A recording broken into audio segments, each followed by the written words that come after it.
മുംബൈയിലെ മുർദാബാദ് വനത്തിന് സമീപമുള്ള ചെറിയ ഗ്രാമത്തിൽ പ്രകൃതിയുടെ ശാന്തതയും വന്യതയും ഇഴചേർന്ന് കിടന്നിരുന്നു. പച്ചപ്പ് നിറഞ്ഞ വയലുകളും ദൂരെ തലയുയർത്തി നിൽക്കുന്ന മലനിരകളും ഇടതൂർന്ന വനവും ആ ഗ്രാമത്തിന് ഒരു പ്രത്യേക ഭംഗി നൽകി.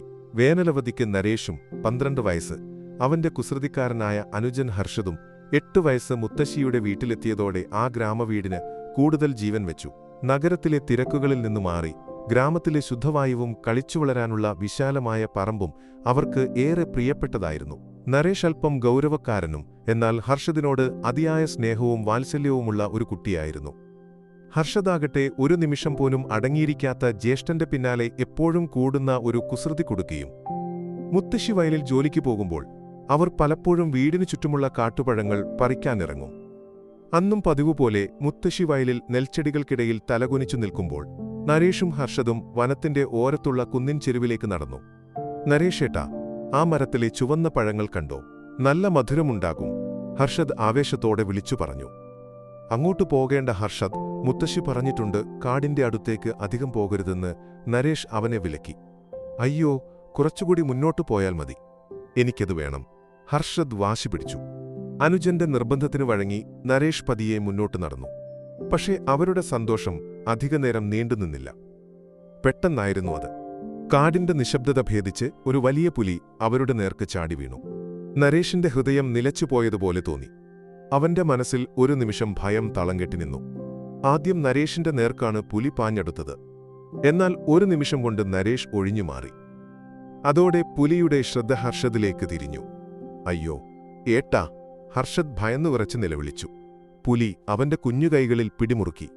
ഹർഷദിന്റെ നിഷ്കളങ്കമായ മുഖത്ത് ഭയം തളം കെട്ടി നിന്നു. അവന്റെ കണ്ണുകൾ നിറഞ്ഞു.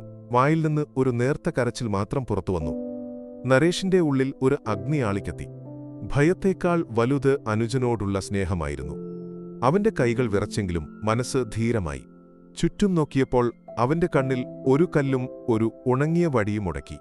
ഒരു നിമിഷം പോലും ആലോചിക്കാതെ നരേഷ് ആ കല്ലും വടിയുമെടുത്ത് പുലിയുടെ നേർക്കു പാഞ്ഞു.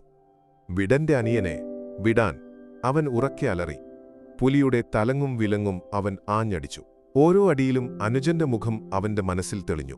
പുലിയുടെ പിടിയിൽ നിന്ന് ഹർഷദിനെ രക്ഷിക്കണം എന്ന ഒരൊറ്റ ചിന്ത മാത്രമേ അവനുണ്ടായിരുന്നുള്ളൂ. പുലി വേദന കൊണ്ട് പിടഞ്ഞു. നരേഷിന്റെ ധീരമായ ആക്രമണത്തിൽ പുലി അമ്പരന്നു. ഹർഷദിന്റെ കൈകളിൽ നിന്ന് പിടിവിട്ട പുലി അവനെ കടിക്കാൻ ശ്രമിച്ചു. എന്നാൽ നരേഷ് വിട്ടുകൊടുത്തില്ല. അവൻ വീണ്ടും വീണ്ടും പുലിയെ ആക്രമിച്ചു. അവന്റെ കുഞ്ഞുകൈകളിൽ നിന്ന് ഇത്രയും ശക്തി പ്രതീക്ഷിക്കാതെ പുലി ഒന്ന് പതറി. ഹർഷദിന്റെ നിലവിളിയും നരേഷിന്റെ അലർച്ചയും കേട്ട് വയലിൽ ജോലി ചെയ്തിരുന്ന മുത്തശ്ശി ഞെട്ടിത്തിരിഞ്ഞു നോക്കി. കുട്ടികളുടെ നേർക്ക് പാഞ്ഞെടുക്കുന്ന പുലിയെ കണ്ടപ്പോൾ അവരുടെ ഹൃദയം നിലച്ചുപോയതുപോലെ തോന്നി. എന്റെ മക്കളെ എന്ന് അലറിക്കൊണ്ട് മുത്തശ്ശി കൈയിലുണ്ടായിരുന്ന മൺവെട്ടിയുമായി പുലിയുടെ നേർക്ക് പാഞ്ഞു. മുത്തശ്ശിയുടെ നിലവിളി കേട്ട് സമീപത്തുണ്ടായിരുന്ന നാട്ടുകാരും ആയുധങ്ങളുമായി ഓടിയെത്തി. നാട്ടുകാരുടെ കൂട്ടായ ആക്രമണത്തിൽ പുലിക്ക് പിടിച്ചു നിൽക്കാനായില്ല. ജീവനും കൊണ്ട് അത് കാട്ടിലേക്ക് ഓടിമറഞ്ഞു. ഹർഷദ്, നരേഷ്! മുത്തശ്ശി ഓടിച്ചെന്ന് കുട്ടികളെ കെട്ടിപ്പിടിച്ചു. നരേഷിന്റെ കൈകളിലും ഹർഷദിന്റെ ശരീരത്തിലും പുലിയുടെ നഖങ്ങളേൽപ്പിച്ച മുറിവുകളുണ്ടായിരുന്നു. മുത്തശ്ശി അവരെ വാത്സല്യത്തോടെ ആശ്വസിപ്പിച്ചു. നാട്ടുകാർ നരേഷിനെ അത്ഭുതത്തോടെ നോക്കി. സ്വന്തം ജീവൻ പണയം വച്ച് അനുജനെ രക്ഷിച്ച അവന്റെ ധീരതയെ അവർ വാഴ്ത്തി. അവന്റെ കുഞ്ഞുമുഖത്ത് ഭയത്തിന്റെ നിഴലുണ്ടായിരുന്നെങ്കിലും അവന്റെ കണ്ണുകളിൽ അനുജനെ രക്ഷിച്ചതിലുള്ള ആശ്വാസം തിളങ്ങിനിന്നു. ഈ വാർത്ത കാട്ടുതീ പോലെ ഗ്രാമമാകെ പടർന്നു. നരേഷിന്റെ ധീരമായ പ്രവൃത്തിയെക്കുറിച്ച് സോഷ്യൽ മീഡിയയിലും വാർത്തകൾ നിറഞ്ഞു. സ്വന്തം ജീവൻ പോലും നോക്കാതെ അനുജനെ രക്ഷിച്ച നരേഷിന് അഭിനന്ദന പ്രവാഹമായിരുന്നു. ആ സംഭവം നരേഷിനെ ഒരു ധീരനായ ജ്യേഷ്ഠനായി മാറ്റി. അവന്റെ പ്രവൃത്തി സ്നേഹത്തിനും ധീരതയ്ക്കും മുന്നിൽ ഏത് പ്രതിസന്ധിയും നിഷ്പ്രഭമാകുമെന്ന് ലോകത്തിന് കാണിച്ചുകൊടുത്തു.